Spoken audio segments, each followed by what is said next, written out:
kameranya. Assalamualaikum warahmatullahi wabarakatuh. Bismillahirrahmanirrahim. Qala rabbi shrah li sadri wa yassir li amri wahlul 'uqdatam min lisani yafqahu qawli. Wa ba'du. Pertama-tama mari kita panjatkan puja serta syukur kita kepada Allah Subhanahu wa taala. Memori Yang dimana pada kesempatan di pagi hari ini kita semua bisa berkumpul bertatap muka dalam keadaan sehat walafiat tanpa suatu apapun. Yang kedua kalinya, salawat dan salam mudah-mudahan tercurahkan kehariban manusia yang mulia, jadi lain. Itu tidak harus dengan cara menghukum. Sekarang itu tidak ada istilah dalam sekolah itu ada sanksi, ada hukum seperti itu. Tidak ada istilah seperti itu. Yang ada di sini, Pak, disiplin berasal dari kata disiplin, yang artinya belajar disiplin mengacu pada disiplin diri yang memiliki tanggung jawab terhadap apa yang dilakukannya berdasarkan nilai-nilai yang diyakini. Kemudian disiplin dispositif merupakan salah satu cara penerapan disiplin yang bertujuan untuk menumbuhkan kesadaran serta memberdayakan peserta didik tanpa imbalan atau penghargaan atau reward atau ancaman dan hukuman. Di sini tadi dipraktikkan itu ada sukarela, kemudian ada ancaman juga di situ. Akhirnya yang memegang tonggak ini, yang punya tonggak ini, akhirnya apa?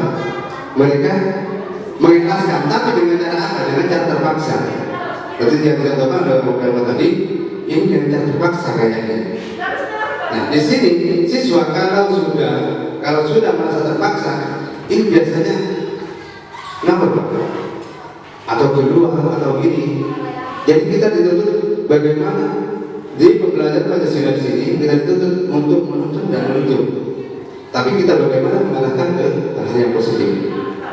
Mungkin ada yang bisa dipertanyakan, Pak Komite dipersilakan.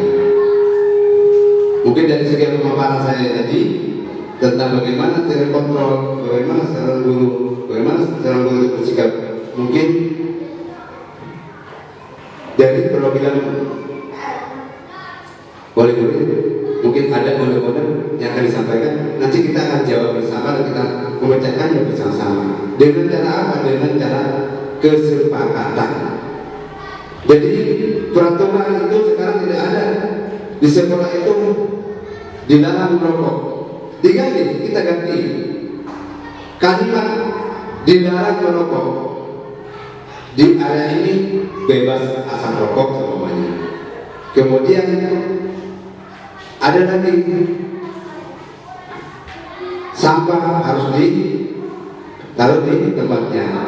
Paling tidak dengan bahasa seperti itu kita mau positif, bagaimana budaya positif itu diterapkan dalam keseharian anak-anak, baik di sekolah maupun di rumah. Jadi terkadang di kalangan kita sendiri, ada yang sampai memaki-maki anak sendiri. Nah, itu akan tumbuh, akan direkam oleh anak itu sendiri, dan itu akan dibawa sampai mereka dewasa, sampai mereka berkeluarga, itu akan terekam. Nah, perilaku yang kita terapkan, perilaku yang kita contohkan sehari-hari, ini akan direkam. Makanya sebagai guru di sini, istilah menerapkan budaya positif ini bagaimana berkalimat atau berbahasa ini kami diterapkan untuk berbahasa positif, dan bagaimana kita mengayomi mereka semua menjadi siswa yang berguna. Next one. Kemudian disiplin positif. Disiplin positif di sini, disiplin positif adalah pendekatan yang memandang anak sebagai individu yang mampu belajar, tumbuh dan berkontribusi secara positif dalam masyarakat ini, mencoba membangun fondasi yang kuat untuk hubungan yang sehat dan saling menghormati antara orang tua atau guru dan anak-anak lainnya.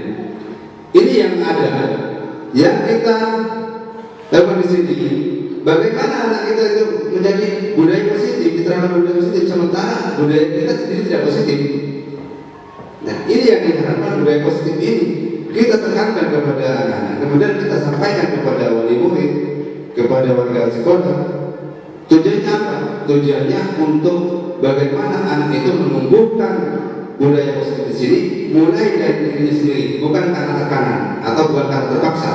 Seperti contoh, ke sekolah tidak pakai seragam, akhirnya anak ditekan, kamu nggak pakai seragam, kamu berdiri di rumah. Itu sekarang sudah bukan zamannya, itu zaman kolonial. Tapi apa? Kita adakan pertemuan dengan mereka, kita panggil mereka, kita ajak baik-baik. Kenapa kamu terlambat? Nah, di sini restitusi. Next. Kemudian di sini ada contoh yang disepakati bersama. Lepas dari suku, bangsa, agama, bahasa maupun latar belakangnya. Terkadang mereka bingung, Bapak, karena mereka orang tidak mampu semuanya, karena mereka tidak punya orang tua atau karena keadaan ekonominya. Di sini contoh nilai kebijakan institusi atau organisasi. Contoh profil belajar Pancasila, beriman bertakwa kepada Tuhan Yang Maha Esa dan berakhlak mulia, berkepentingan global, gotong royong, mandiri, kreatif dan bernalar kritis.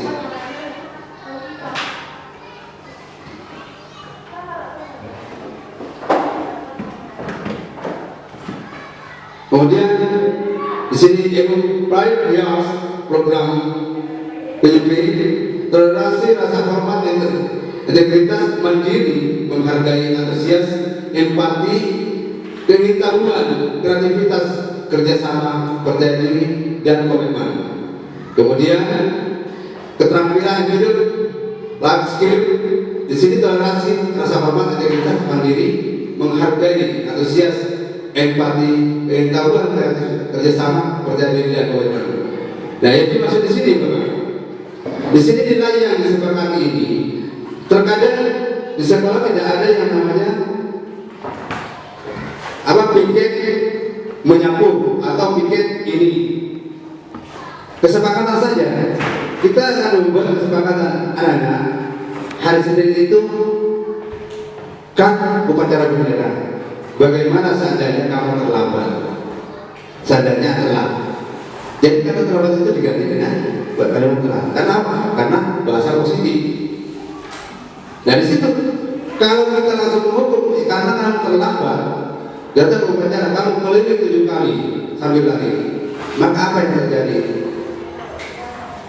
Anak itu akan merasa teraniaya atau terhukum. Tapi kalau ada hukum kesepakatan, oke, hari Senin bagi yang terlambat gimana? Boleh yang telat? Kesepakatan. Saya Pak berdiri Pak, saya akan menyanyikan lagu Indonesia Raya sambil menghormat. Gak apa kalau memang ada kesepakatan, dan itu harus kita tertulis dan ditandatangani oleh mereka. Jadi, nah kemudian kita berikan kepada wali muridnya. Apa ini kalau anaknya nantinya akan kemudian di sekolah ada yang mengetahui anaknya berdiri sendiri, itu karena hukum kesepakatan, karena mereka sepakat dan tentunya bahwa kita akan mengadakan hal seperti itu. Mungkin ada yang ingin dipertanyakan pada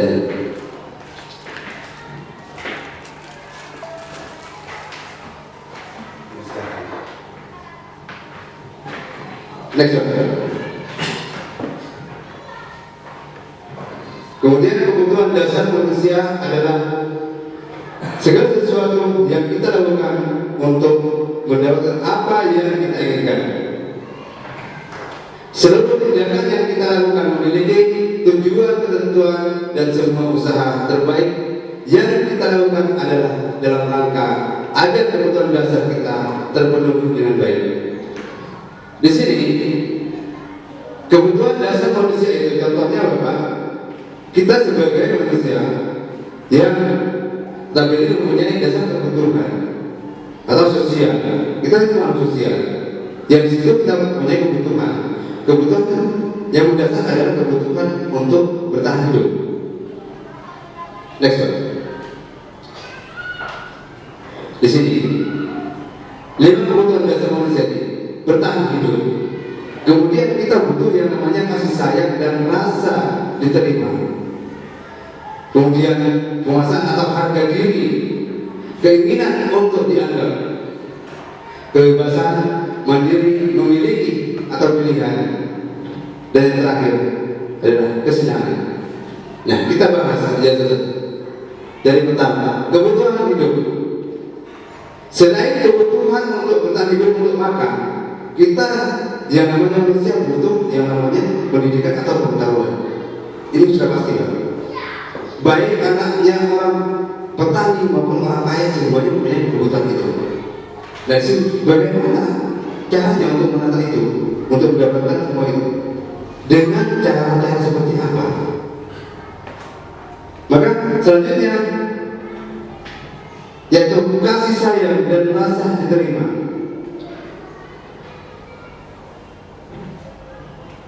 Kalau kita semuanya datang ke sekolah, kemudian kita merasa terasingkan, seakan-akan kita tidak dihargai, bagaimana perasaan kita? Bagaimana perasaan bapak-bapak? Begitu juga dengan anak-anak. Kalau semuanya guru dan siswa itu datang mau sama, sementara guru tidak ada, bagaimana perasaannya? Nah, di sini dibutuhkan kebutuhan dasar itu karena kita mempunyai manusia sosial. Kita butuh yang namanya kasih sayang dan mau diterima di lingkungan, di kelompok kita.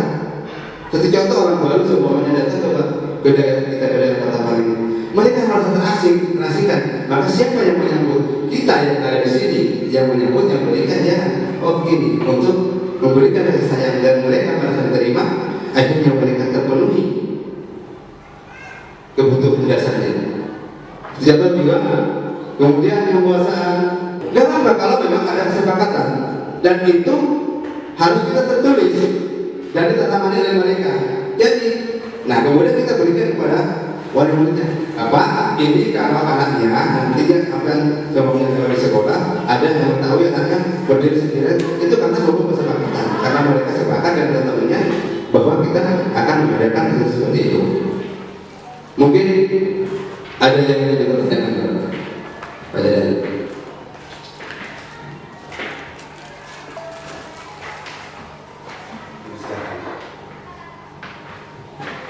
Next one. Kemudian kebutuhan dasar manusia adalah segala sesuatu yang kita lakukan untuk mendapatkan apa yang kita inginkan.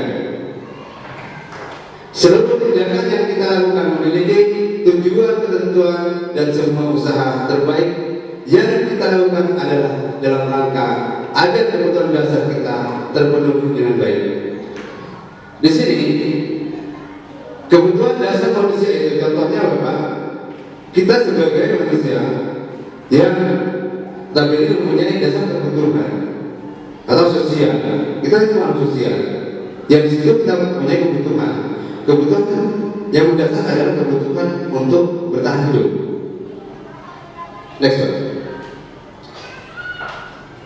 Di sini 5 kebutuhan dasar manusia ini: bertahan hidup, kemudian kita butuh yang namanya kasih sayang dan rasa diterima, kemudian penguasaan atau harga diri, keinginan untuk dianggap, kebebasan, mandiri, memiliki atau pilihan, dan yang terakhir adalah kesenangan. Nah, kita bahas saja dari pertama, kebutuhan hidup. Selain kebutuhan untuk bertahan hidup, untuk makan, kita yang namanya manusia butuh yang namanya pendidikan atau pengetahuan. Ini sudah pasti, Pak. Baik anaknya orang petani maupun orang kaya, semuanya mempunyai kebutuhan itu. Dan bagaimana caranya untuk menata itu, untuk mendapatkan semua itu? Dengan cara-cara seperti apa? Maka selanjutnya yaitu kasih sayang dan rasa diterima.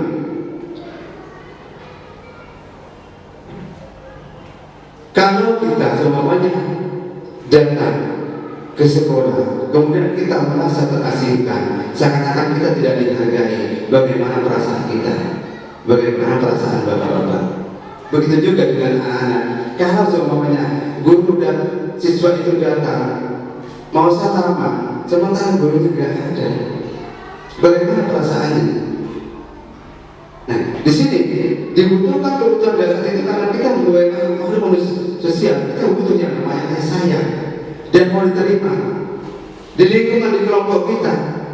Seperti contoh orang baru semuanya datang ke daerah kita, ke daerah Kota Paling, mereka merasa terasingkan. Maka siapa yang menyambut? Kita yang ada di sini yang menyambut, yang berikan ya, oh ini untuk memberikan kasih sayang, dan mereka merasa diterima. Akhirnya mereka terpenuhi kebutuhan dasarnya. Contoh juga, kemudian penguasaan harga diri, keinginan untuk dianggap.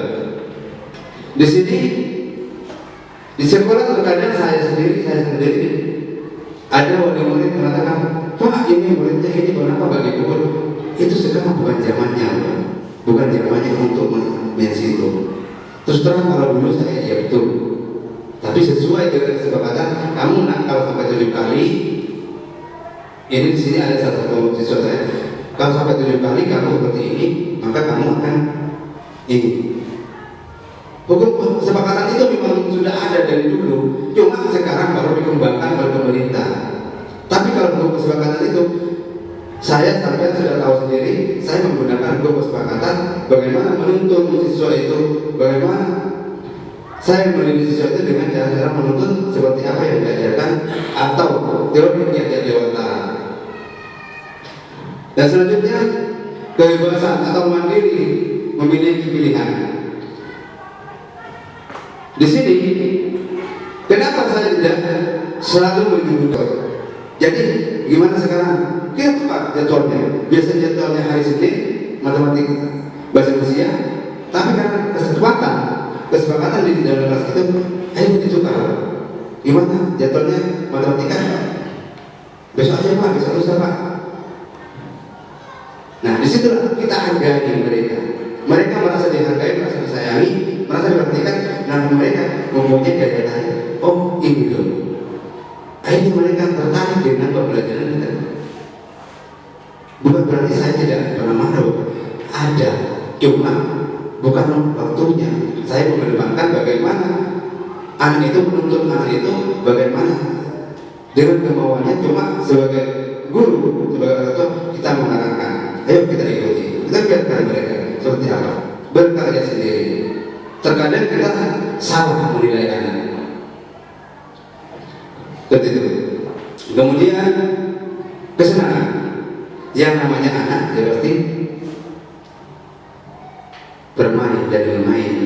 Saya bersamai mereka bermain kelereng. Ini bukan apa? Itu adalah tuntunan dari pendidikan. Karena pendidikan karakter itu tidak harus kamu harus bisa baca ini. Tidak. Saya satu contoh. Ini kasus yang pernah kita alami. Bagaimana salah satu siswa di sini dari kelas 1 sampai kelas 6 baru bisa. Ditekan sampai tidak dinaikkan sudah 4 kali. Saya berapa kali Pak? Itu sampai 4 kali Pak tidak dinaikkan. Tapi ternyata tidak ada. Kenapa? Karena tidak ada rasa ini kasih sayang. Ternyata di keluarganya. Saya tidak mengerti awalnya. Setelah saya ke rumahnya, ini begitu.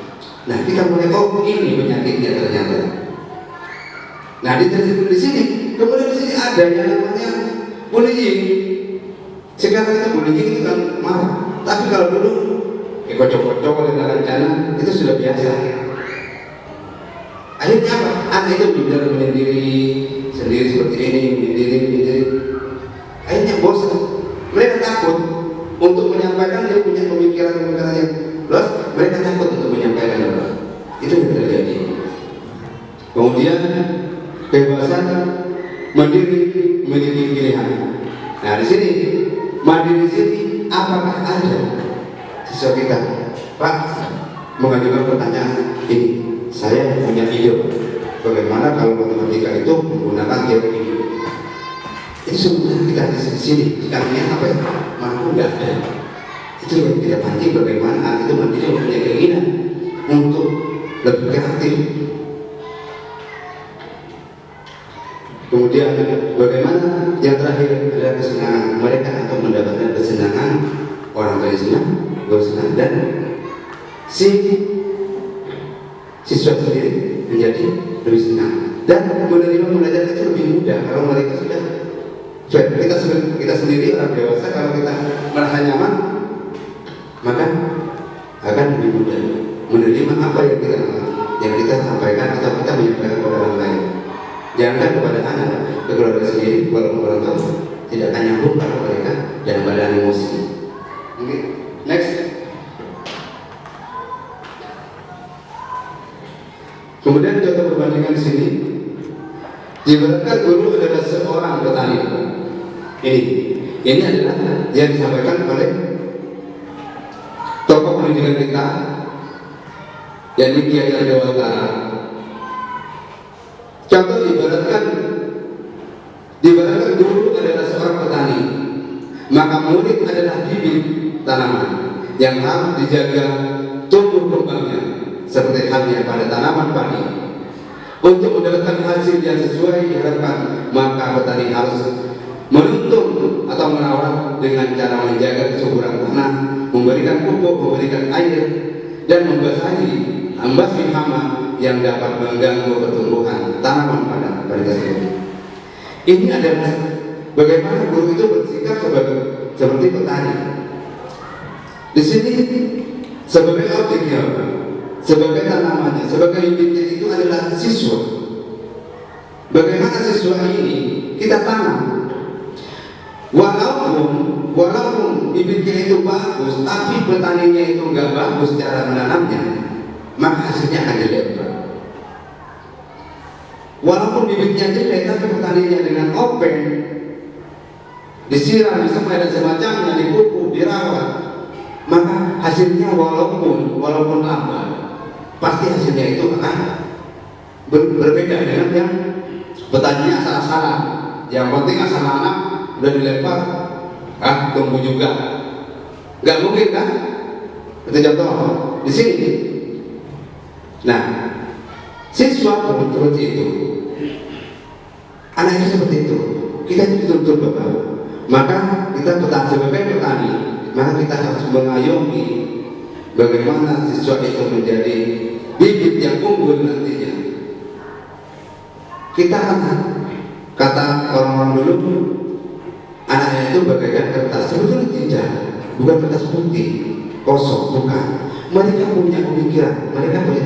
Contohnya mereka terkadang bermain dari ini, berarti ada warna.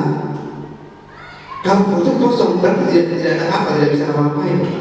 Tapi karena mereka hanya saja kita bagaimana menebarkan atau mewarnai kertas kosong tadi, kertas yang sudah berwarna tapi sama-sama itu diwarnai dengan warna yang lebih bagus atau yang lebih positif. Sama dengan ini, sebaik apapun bulir padinya, seumpamanya tanamannya bibit, tapi bagaimana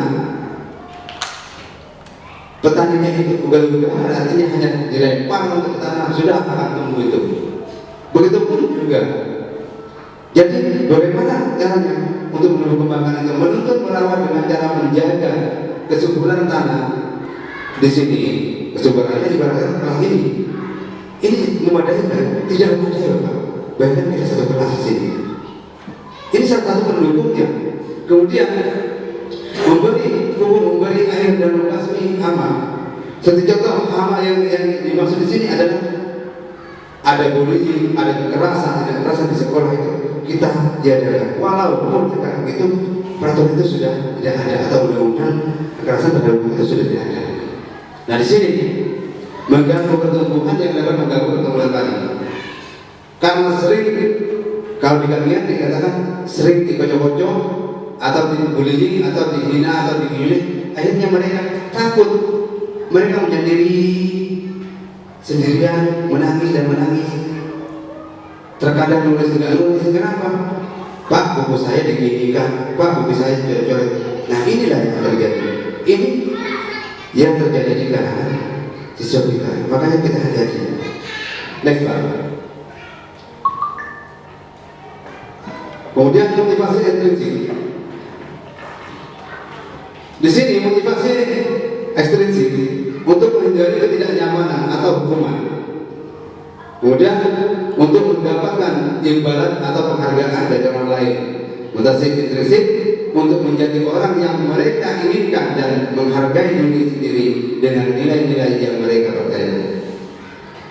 Di sini ada kalimat-kalimat yang bagaimana siswa itu tidak menggunakan yang harusnya kita menggunakan kalimat yang di sini, yakni kesadaran atau keinginan belajar itu tumbuh dengan diri sendiri. Karena apa? Karena mereka sudah merasa tersayangi atau mereka sudah bisa menjadi orang percaya diri atau mandiri. Dengan nilai apa? Dengan nilai kepercayaan. Mereka merdeka memilih dan menentukan diri sendiri, tapi dengan cara-cara hasil dari kemandirian tersebut dan keyakinan ini. Next. Berikut 3 upaya seorang guru dalam menyelesaikan masalah dengan murid.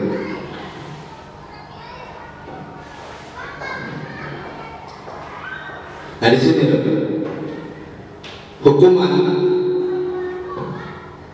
kita cek dulu hukuman tidak terencana, tidak melibatkan murid, bersifat satu arah, bersifat fisik atau psikis.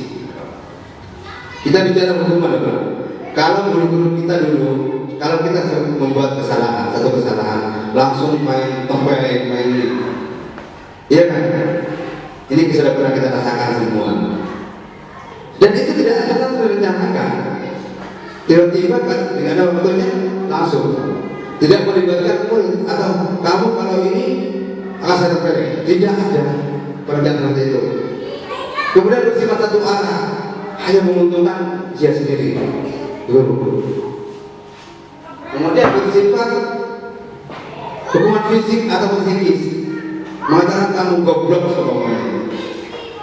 Itu kan semacam hukuman. Kamu goblok, tolong dan sebagainya. Itu adalah termasuk hal-hal yang negatif, yang dimana itu sangat tidak diperbolehkan sekarang. Seorang guru atau seorang orang tua, ayo kita berperilaku positif dengan bahasa-bahasa yang positif. Kita akan ada mereka terekamnya yang positif nantinya. Mereka akan direkam dengan cara-cara positif.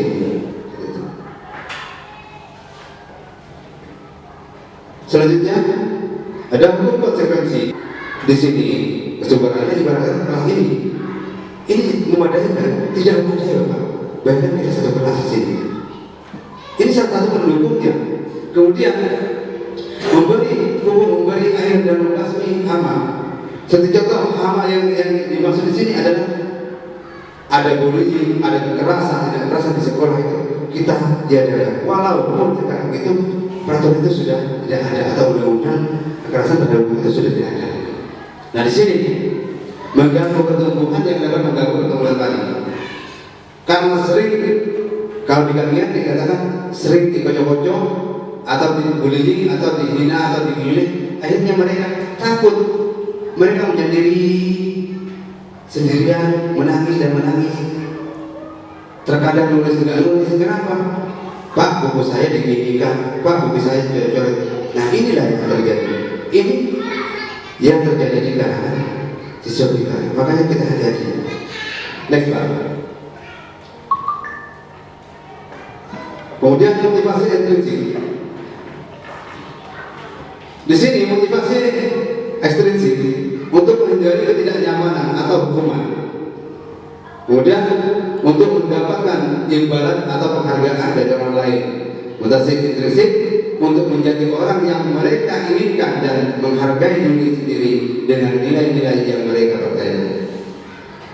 Di sini ada kalimat-kalimat yang bagaimana siswa itu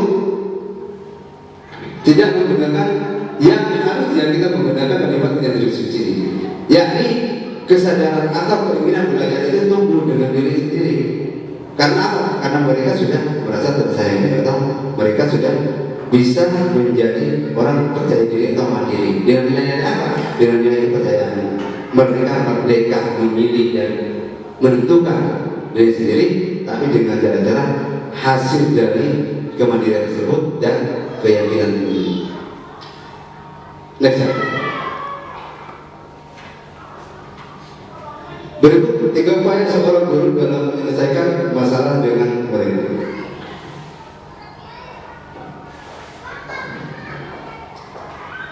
Nah di sini hukuman, kita cek dulu hukuman tidak terencana, tidak melibatkan murid, bersifat satu arah, bersifat fisik atau psikis. Kita bicara hukuman dulu. Kalau guru-guru kita dulu, kalau kita membuat kesalahan, satu kesalahan, langsung main tempeleng, main ini, iya kan? Ini sudah pernah kita rasakan semua. Dan itu tidak pernah direncanakan. Tiba-tiba kan dengan ada waktunya langsung. Tidak melibatkan murid atau kamu kalau ini akan saya tempeleng. Tidak ada perencanaan seperti itu. Kemudian bersifat satu arah, hanya menguntungkan dia sendiri, guru. Kemudian bersifat hukuman fisik atau psikis, mengatakan kamu goblok semuanya. Itu kan semacam hukuman. Kamu goblok, tolong dan sebagainya. Itu adalah termasuk hal-hal yang dimana itu sangat tidak diperbolehkan sekarang. Seorang guru atau seorang orang tua, ayo kita berperilaku positif dengan bahasa-bahasa yang positif. Kita harapkan agar mereka terekamnya yang positif nantinya. Mereka akan direkam dengan cara-cara positif.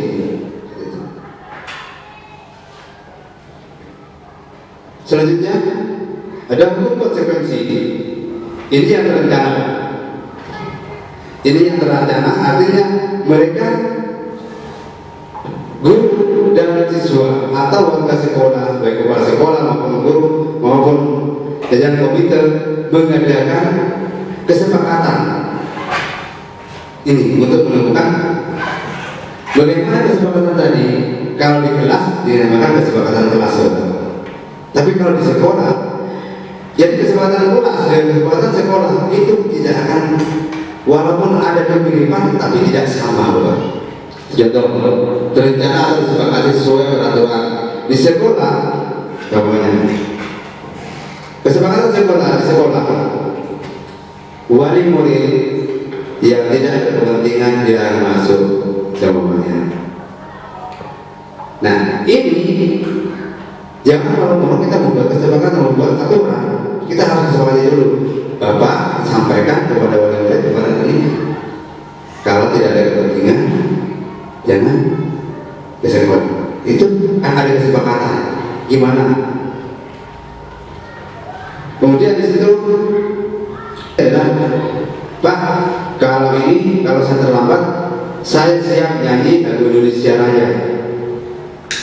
Tapi karena ada kesepakatan, maka setiap yang datang telat, maka mereka akan nyanyi lagu Indonesia Raya. Itu karena kesepakatan. Jadi karena mereka dengan diri sendiri, dengan pemahaman sendiri, nah itulah yang terjadi, yang bisa kita manfaatkan. Selanjutnya, sikap guru selalu memonitor murid sampai bebas mengatakan saya seperti apa.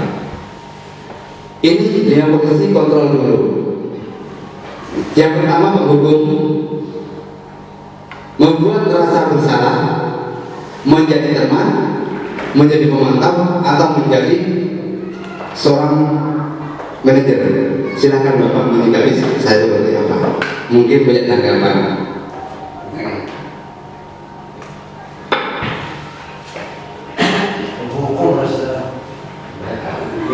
Oh, silakan. Pertanyaan yang dimaksud. Kalau menurut saya, Anda sebagai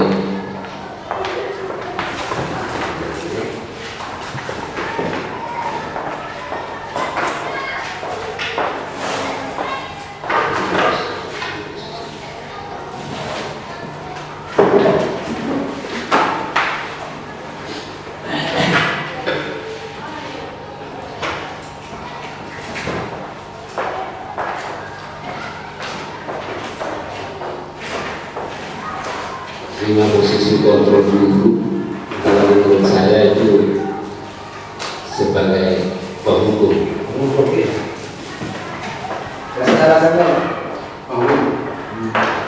Mungkin yang lain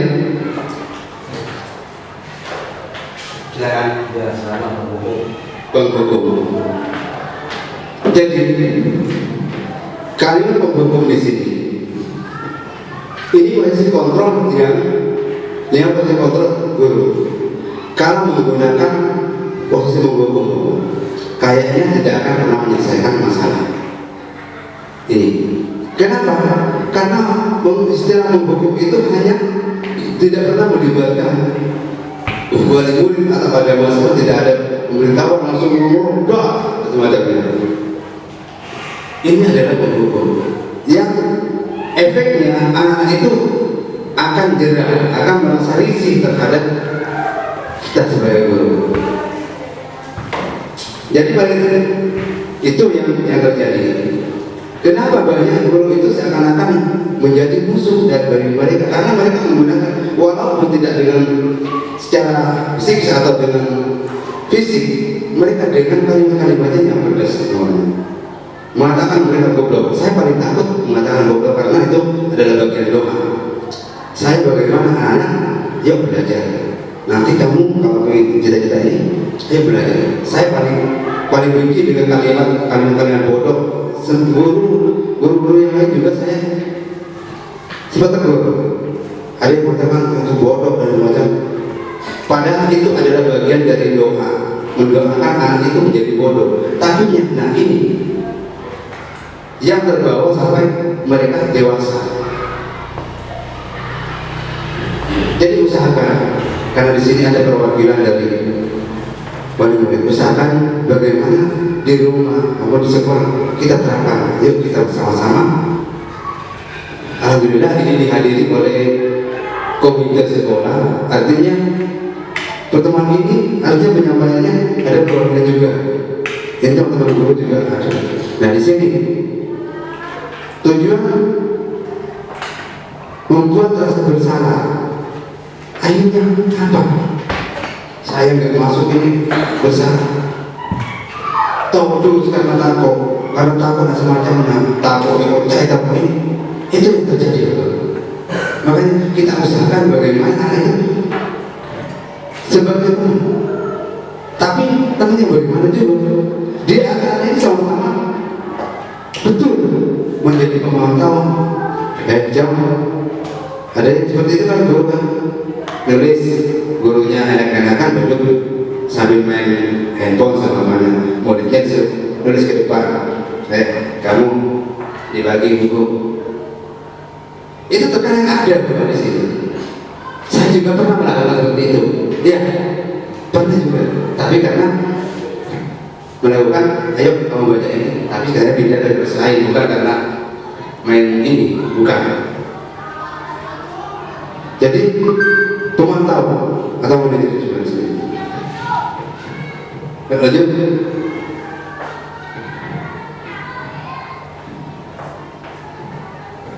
Di sini ada contoh penerapan posisi kontrolnya. Ini adalah konsekuensi bagaimana menjadikan hukum konsekuensi dan hukum atau hukum di sini. Ini beda konsekuensinya. Konsekuensi itu adalah hukum yang disepakati. Tapi kalau hukum berarti mereka tidak dilibatkan sesuatu anak. Kamu kalau terlambat harus berdiri. Bukan saya yang menentukan apa sanksinya, konsekuensinya. Kalau kamu nanti tidak menulis, apa saya laporkan ke wali muridnya atau gimana? Itu hukum konsekuensi. Jadi itu yang akan diterapkan di sekolah ini. Makanya para panjenengan dilibatkan untuk kedepannya dengan selesainya walaupun serta pendidikan insya Allah akan berjalan, tapi karena keterbatasan infrastruktur ya mau gimana lagi. Begitu. Next Pak. Next.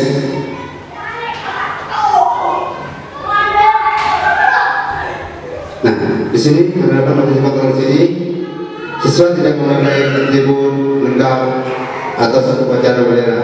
Nah di sini terkadang kita sebagai guru langsung memberikan sanksi dan semacamnya, itu kita alami dari dulu, Bapak. Kita alami waktu kita kecil, waktu kita sekolah, pernah kita alami juga seperti itu. Tapi itu sudah tidak berlaku, Bapak. Ini saat ini kita menggunakan hukum kesepakatan. Bagaimana kesepakatan? Yang kesepakatan itu secara tertulis dan walaupun juga mengetahui ini loh anak sampai mengadakan kesepakatan di kelas, Pak, gimana menurut Bapak? Ini diadakan seperti itu. Bagaimana di sekolah ini? Karena satu-satunya, Bapak, saya di kampung itu satu-satunya yang harus mengikuti pendidikan ini. Jadi saya mohon bantuan dari Bapak, bagaimana kontrol dari siswa itu menjadi lebih baik. Karena tidak mampu, tidak mungkin kalau saya sendirian menerapkan positif di sini, budaya-budaya positif digalakkan di sekolah ini maupun di semua siswa tanpa bantuan para dan semuanya. Next slide.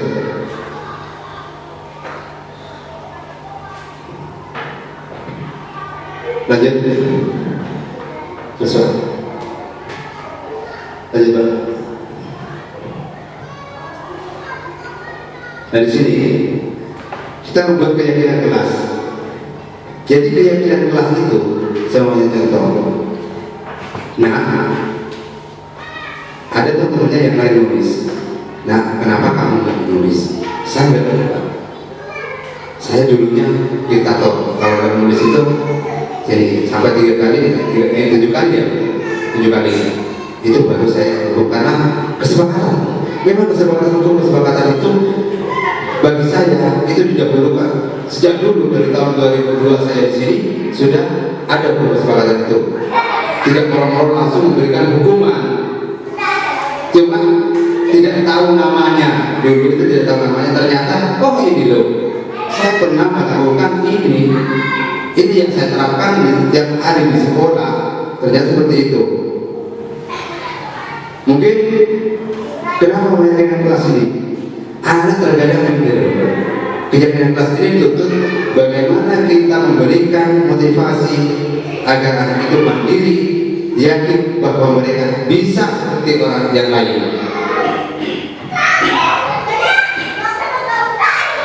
Lalu kenapa bukan peraturan kelas? Hanya keyakinan kelas. Kalau peraturan kelas sudah jelas tertulis, tidak boleh membuang sampah, jelas. Dirubah kalimatnya menjadi buanglah sampah pada tempatnya. Jadi bagaimana kita menumbuhkan keyakinan dari dirinya, bukan karena aturan yang mereka lakukan, bukan karena aturan, tapi karena tumbuh dari dirinya, kemandirian, keyakinan. Oh, bahwa ini saya salah, saya harus seperti ini. Mereka mempunyai inovasi kreatif mereka, oh iya salah, saya seperti ini, kalau saya membuang sampah seperti ini saya salah. Mereka dibiasakan yakin bahwa memberikan keyakinan kelas di sini artinya menanamkan kepada anak didik itu bagaimana mereka mempunyai budaya positif dan berpikir. Next slide.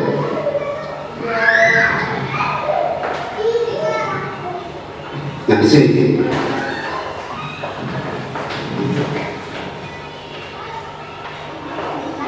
pembentukan keyakinan kelas bersifat abstrak merupakan pernyataan universal dibuat dalam pernyataan positif sedikit saja agar mudah diingat, selalu dengan kondisi kelas dan sekolah sehingga mudah diterapkan. Semua warga sekolah atau warga kelas dilibatkan dalam membuat keyakinan kelas. Jadi, warga sekolah itu meliputi guru, siswa, menjaga, komite, dan paling penting itu warga sekolah. Jadi kita mempunyai satu kesatuan yang dimana kita dituntut untuk mendidik bersama-sama, menjaga bersama-sama pendidikan siswa kita ini, anak kita. Bukan hanya tugas dari sekolah dulu, tapi tapi semua warga sekolah itu baik di rumah itu juga tanggung jawab seorang guru juga memantau mereka ke sana. Tapi itu alhamdulillah saya nggak pernah lakukan. Jangan walaupun ada, ya walaupun ada pada kepentingan pribadi bersifat abstrak. Kemudian menyatakan universal, jadi lebar, jangkauannya lebar. Kemudian di sini sedikit saja agar mengingatkan anak buang sampah pada tempatnya. Jangan dilarang membuang sampah di sini. Di sini kan itu saja di sini, ya di sini, tapi bisa membuang sampah. Akhirnya apa? Kalian positif itu buang sampah pada tempatnya, walaupun sampahnya di sana, tapi datang tulisannya di sini, buang sampah pada tempatnya, melihat sampah, akhirnya diambil. Agar dapat menghasilkan murid yang mandiri dan bertanggung jawab. Izin dulu. Segitiga di sini. Ini adalah prosedur. Jadi seorang guru itu bagaimana bisa menstabilkan dari identitas pertama. Terkadang di kalangan kita banyak siswa itu yang katakan idiot agak seperti itu, atau mempunyai kelainan mental seperti itu. Ada kan siswa kita seperti itu mendidik. Kemudian ada siswa yang ada terlambat, ada siswa itu yang sering bertengkar atau yang sering menangis dan tidak menulis, itu ada. Kemudian validasi tindakan yang salah, kemudian menanyakan keyakinan. Di sini saya membuat keyakinan sini Bapak. Yang terjadi di sini saya panggil, kemudian setiap ada sesuatu yang terlambat itu saya tidak memberikan sanksi. Kenapa? Karena sanksi silahkan. Saya dipersilakan masuk. Mungkin guru yang lain, kamu duluan dulu. Itu ada di sini, Pak. Ada, memang seperti itu. Cuma itu saya sudah pelan-pelan akhirnya bisa. Sudah masuk cepat nulis, kejar waktu. Nanti sehabis kami terkadang kita sebagai guru langsung memberikan sanksi dan semacamnya, itu kita alami dari dulu, Pak. Kita alami waktu kita kecil, waktu kita sekolah, pernah kita alami juga seperti itu. Tapi itu sudah tidak berlaku. Ini saat ini kita menggunakan hukum kesepakatan. Bagaimana kesepakatan? Yang kesepakatan itu secara tertulis dan walaupun juga mengetahui ini loh anak sampai mengadakan kesepakatan di kelas, Pak, gimana menurut Bapak? Ini diadakan seperti itu. Bagaimana? Di sekolah ini, karena satu-satunya Bapak, saya di kampanye itu satu-satunya yang harus mengikuti pendidikan ini. Jadi saya mohon bantuan dari Bapak, bagaimana kontrol dari siswa itu menjadi lebih baik. Karena tidak mungkin kalau saya sendirian menerapkan positif di sini, budaya-budaya positif di kalangan di sekolah ini maupun di semua siswa tanpa bantuan para dan semuanya. Next slide.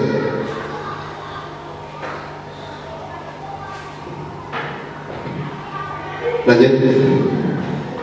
Sesuai. Lanjut, Pak. Nah, di sini kita membuat keyakinan kelas. Jadi keyakinan kelas itu semuanya contoh. Nah, ada teman-temannya yang lain nulis. Nah, kenapa kamu nggak nulis? Saya nggak tahu, Pak. Saya dulunya diktator. Kalau nggak nulis itu, jadi sampai 7 kali ya, 7 kali itu baru saya hukum karena kesepakatan. Memang kesepakatan itu bagi saya itu didahulukan. Sejak dulu dari tahun 2002 saya di sini sudah ada kesepakatan itu. Tidak orang-orang langsung memberikan hukuman. Cuma tidak tahu namanya, dulu itu tidak tahu namanya, ternyata oh ini loh, saya pernah melakukan ini yang saya terapkan tiap hari di sekolah, ternyata seperti itu. Mungkin kenapa meyakinkan kelas ini? Anak terkadang minder. Keyakinan kelas ini dituntut bagaimana kita memberikan motivasi agar anak itu mandiri, yakin bahwa mereka bisa seperti orang yang lain.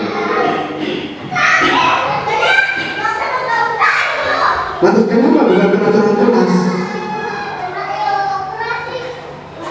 Hanya yang kelas. Kalau peraturan kelas sudah jelas tertulis tidak boleh membuang sampah, jelas. Dirubah kalimatnya menjadi buanglah sampah pada tempatnya. Jadi bagaimana kita menumbuhkan keyakinan dari dirinya, bukan karena aturan yang mereka lakukan, bukan karena aturan, tapi karena tumbuh dari dirinya, kemandirian, keyakinan. Oh, Bapak, ini saya salah, saya harus seperti ini.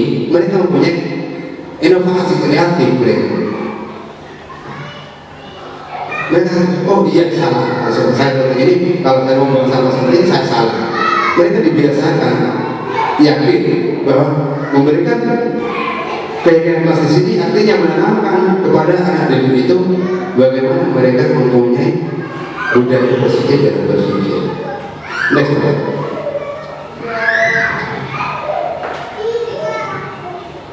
Nah di sini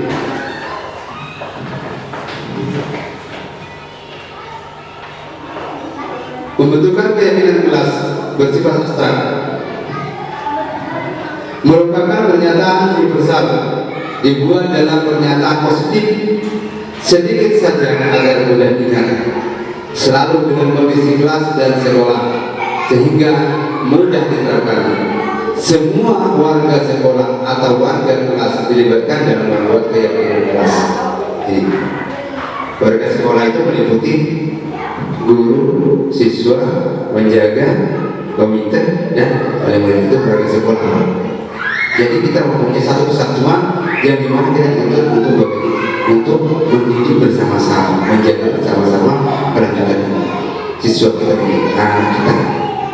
Bukan hanya tugas dari sekolah dulu, tapi semua warga sekolah itu baik di rumah itu juga tanggung jawab seorang guru juga memantau mereka ke sana. Tapi itu alhamdulillah saya tidak pernah lakukan.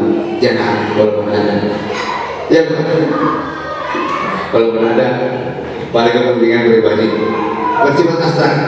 Kemudian menyatakan universal, jadi lebar, dampaknya lebar. Kemudian di sini sedikit saja agar mengingatkan anak buang sampah pada tempatnya. Jangan dilarang membuang sampah di sini.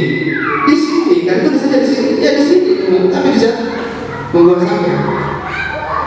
Akhirnya apa? Kalian positif itu buang sampah pada tempatnya, walaupun sampahnya di sana, tapi jangan tulisannya di sini, buang sampah pada tempatnya, melihat sampah, akhirnya diambil. Agar dapat menghasilkan murid yang mandiri dan bertanggung jawab. Izin dulu. Segitiga di sini. Ini adalah proses Bapak. Jadi seorang guru itu bagaimana bisa menstabilkan dari identitas pertama. Terkadang di kalangan kita banyak siswa itu yang katakan idiot agak seperti itu, atau mempunyai kelainan mental seperti itu. Ada kan siswa kita seperti itu mendidik. Kemudian ada siswa yang ada terlambat, ada siswa itu yang sering bertengkar atau yang sering menangis dan tidak menulis, itu ada. Kemudian validasi tindakan yang salah, kemudian menanyakan keyakinan.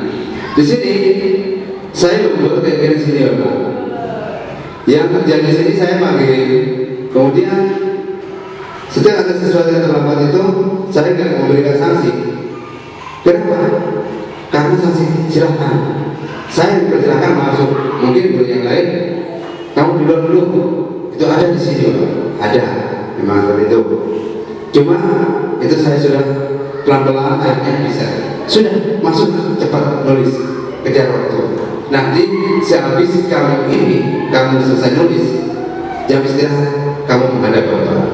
Nah di sini ditanya, kenapa nak kamu tadi terlambat? Ini saya sering jadi contoh sama daerah itu pernah seperti itu. Kenapa orang terlambat? Pak, saya tadi kesiangan Pak berangkat ke sekolah. Kenapa? Saya jadi adik saya. Yang saya nggak ada. Oh begitu. Tapi gimana? Besok-besok bisa nggak? Kayak kelasnya di mana? Bisa nggak merubah itu? Bisa aja. Mereka dengan dia tahu terlambat lagi dengan cara mereka sendiri, kesadaran mereka sendiri, akhirnya tumbuh. Nah, kemandirian itu yang kita harapkan. Bagaimana anak kita termotivasi dengan kesalahan mereka, bukan menjadi hukuman. Kesalahan mereka menjadi motivasi. Next one.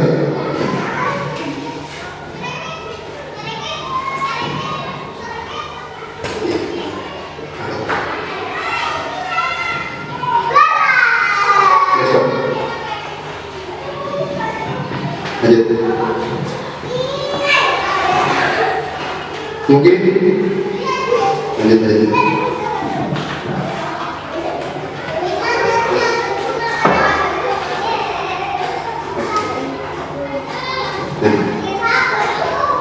Di sini kita sudah melihat mengetahui beberapa unsur yang dibutuhkan oleh kita sendiri, yang dimana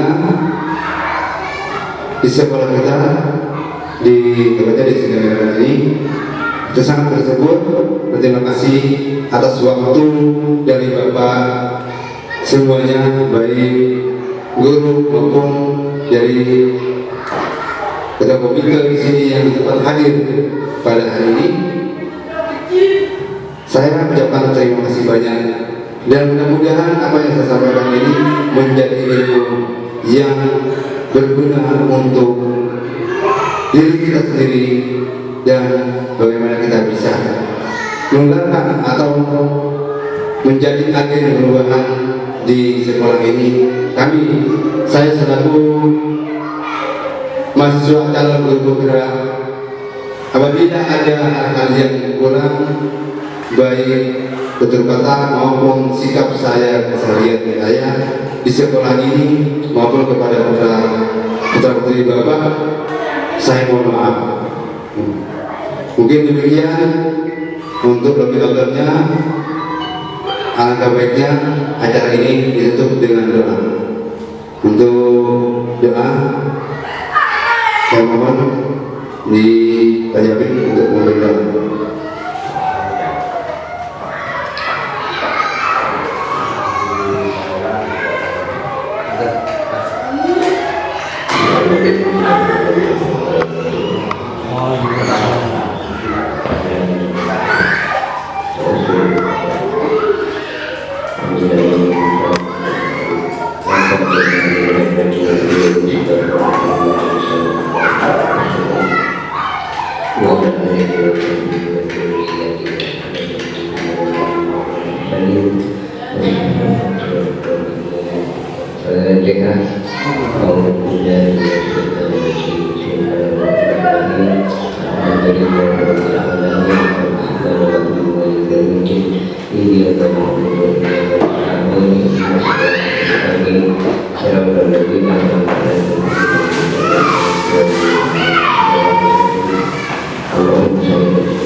Terima kasih.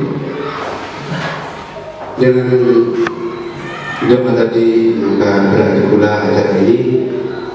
Kami selaku guru sekolah beserta guru khususnya kepala sekolah yang saat ini jaga kepala sekolah ya. Jadi saya mohon maaf apabila ada hal yang kurang yang tidak sesuai dengan harapan bapak-bapak sekalian, khususnya Bapak Komite. Saya mewakili dari segenap guru dan pribadi saya sendiri mengucapkan mohon maaf yang tiada batasnya. Dan saya beri wabillahi taufiq wal hidayah. Wassalamualaikum warahmatullahi wabarakatuh. Allahumma shalli ala Muhammad.